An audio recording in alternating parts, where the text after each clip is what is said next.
જય દ્વારકાધીશ. નમસ્કાર. આજે અમે ગુરુકુળમાં મળ્યા છે તો અમારી દીકરી અત્યારે એકદમ સારું સર્ટિફિકેટ મળ્યા છે.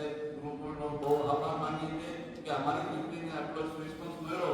એમાં એટલી બધી એક્ટિવિટી છે કે સીમો ટીવી પર અને ઘણી બધી એવી વસ્તુ છે તો એવો નાગર સર નો બહુ આભાર માનું છું. વારે વારે એક જ વાત કહે છે કે પપ્પા નાગર સર અમને એટલું બધું રિસ્પોન્સ આપે છે કે બેટિયા એ કરો, બેટિયા એ કરો. એટલે મને એવું વિચાર્યું કે ના ખરેખર મારી એક દીકરી ભણે છે અને બીજી દીકરી સામા વિભાગમાં ભણે પણ ખરેખર ભણાવી હોય તો આ ગુરુકુળમાં જ ભણાવવા મહિલા કોલેજમાં એ સિવાય ન ભણાવાય કેમ કે ત્યાં શિક્ષણ તો મળે છે ને બધું વસ્તુ અહીંયાથી શીખવાય મળે છે કે આગળ જતા એને ભવિષ્યમાં દીકરીને ક્યાંય વાંધો ન આવે. તેથી તો ડોક્ટર નાગર સરનો ખૂબ આભાર માનું છું, કેટી મેડમનો માનું છું અને દરેકનો આભાર માનું છું.